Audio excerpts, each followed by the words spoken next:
السلام علیکم۔ کیا حال ہے؟ کیسے ہیں آپ؟ الحمدللہ۔ اللہ تبارک و تعالیٰ آپ کو اپنی حفظ و ایمان میں رکھے، آمین۔ سورۃ الناس۔ سورۃ الناس مکی صورت ہے۔ مکی اور مدنی صورتوں سے کیا مراد ہے؟ مکی صورت کس کو کہا جاتا ہے اور مدنی صورت کن صورتوں کو کہا جاتا ہے؟ مکی صورت وہ صورت ہے جو کہ ہجرت سے پہلے نازل ہوئی، اور جو صورتیں ہجرت سے پہلے نازل ہوئی انہیں مکی صورت کہا جاتا ہے۔ جو صورتیں ہجرت کے بعد نازل ہوئی انہیں مدنی صورت کہا جاتا ہے۔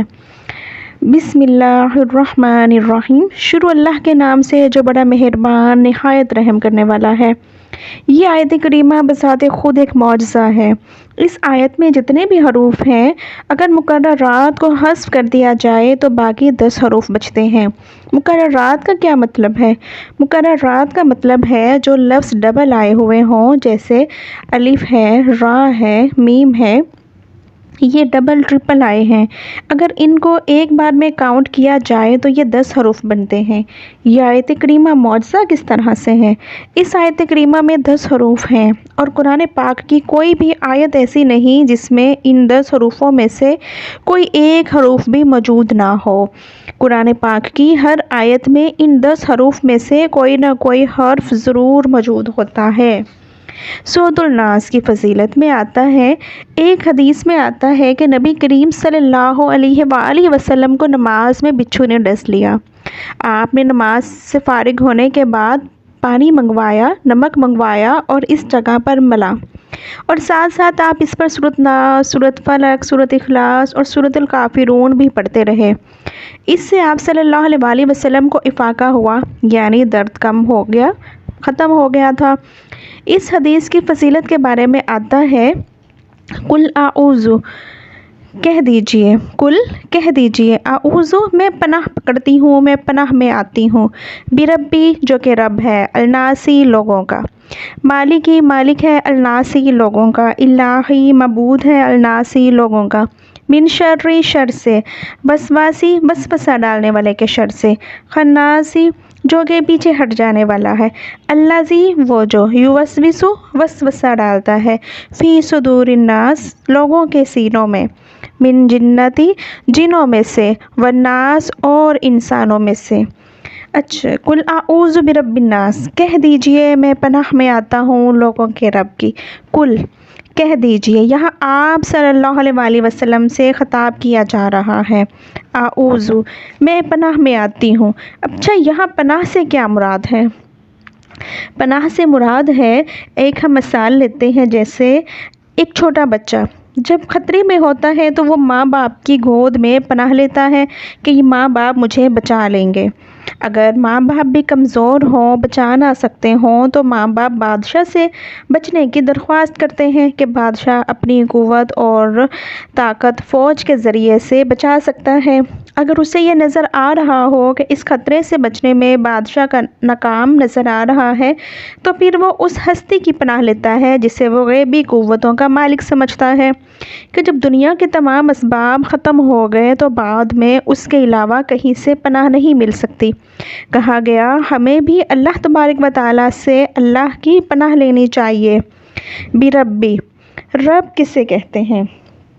بربی جو کہ رب ہے، رب کسے کہتے ہیں؟ فرمایا گیا جس کے اندر 3 صفات ہوں۔ سب سے پہلی صفت یہ ہر چیز کو پیدا کرنے والا ہو، دوسری صفت ہر چیز کا مالک ہو، اور تیسری صفت تمام چیزوں کو اپنی معیشت کے مطابق چلانے والا ہو۔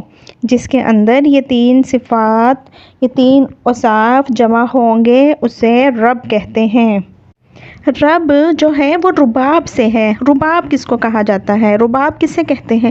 رباب پانی سے بھرے ہوئے بادل کو کہتے ہیں۔ اس بادل میں جو پانی ہوتا ہے، جب پانی برستا ہے تو اس پانی کی وجہ سے نباتات میں نشو و نما ہوتی ہے۔ گویا کہ یہ پانی جو رباب بادل میں ہے، نباتات کی نشو و نما کا باعث ہے۔ ایسے ہی اللہ تعالیٰ رب ہے کہ وہ کائنات کا ذرہ ذرہ اس کی رحمت کی بارش کی وجہ سے پل رہا ہے۔ رب ہم کسی کو نہیں کہہ سکتے۔ برب الناس، لوگوں کے رب۔ اب لوگوں کے رب کیوں کہا گیا؟ برب الناس، لوگوں کے رب۔ لوگوں کا رب کیوں کہا گیا؟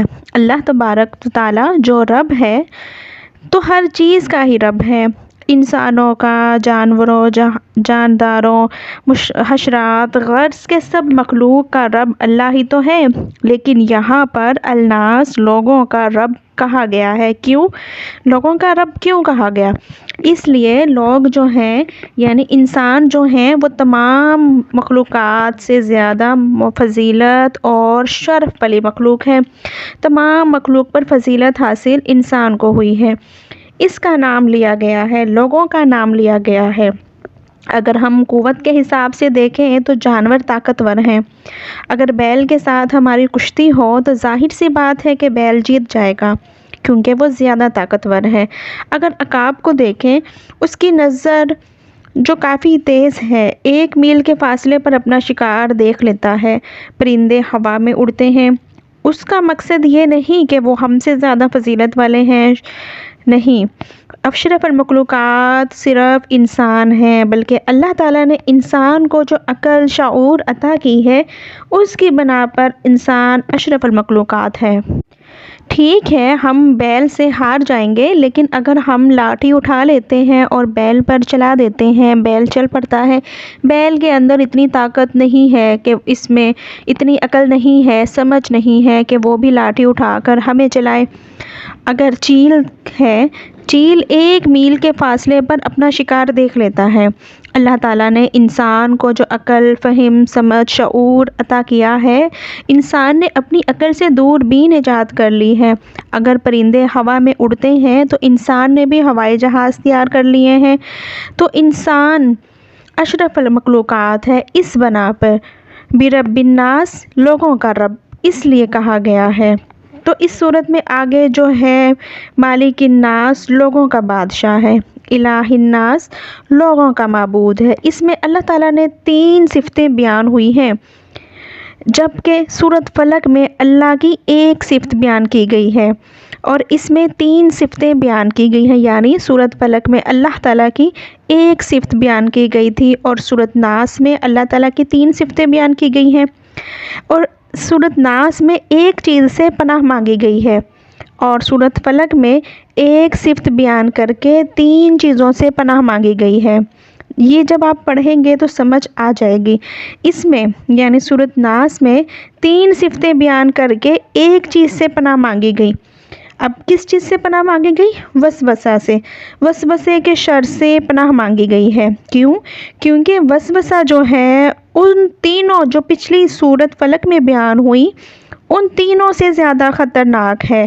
وہ جو 3 چیزیں ہیں وہ انسان کے جسم کو نقصان پہنچاتی ہیں، یعنی انسان کو نقصان پہنچاتی ہیں، اور اس کا تعلق جو ہے وہ ایمان، انسان کے ایمان کے ساتھ ہے، ایمان کی حفاظت ہے، اس کی فکر ہے، وہ جسم و جان سے بھی زیادہ ہے۔ مالک الناس، اب یہاں پر پھر الناس، لوگوں کا مالک، لوگوں کا رب، لوگوں کا معبود کہا گیا ہے۔ کیوں؟ کس وجہ سے؟ اس وجہ سے کہ اے اللہ، تو ہی لوگوں کا رب ہے، تو ہی لوگوں کا بادشاہ ہے، تو ہی لوگوں کا معبود ہے، یعنی یہ جو لوگ وسوسہ ڈال رہے ہیں ان کا رب بھی تو ہے، ان کا معبود بھی تو ہے، ان کا مالک بھی تو ہے۔ جب سب کچھ تو ہی ہے، تو ہی رب ہے، ان کے وسوسوں سے ہمیں بچا سکتا ہے۔ من شرری، شر سے، وسواسی، وسوسہ ڈالنے والے کے شر سے، خناسی، جو کہ پیچھے ہٹنے والا ہے۔ اب یہاں وسوسہ کسے کہتے ہیں؟ وسوسہ مخفی آواز کو کہتے ہیں۔ شیطان نہایت غیر محفوظ طریقے سے انسانوں کے دلوں میں بری باتیں ڈالتا ہے، اس کو وسوسہ کہتے ہیں۔ وسوسے کا اصل معنی ہے کہ وہ ہلکی دبی ہوئی حرکت یا آواز جو عام طور پر محسوس نہ ہوتی ہو۔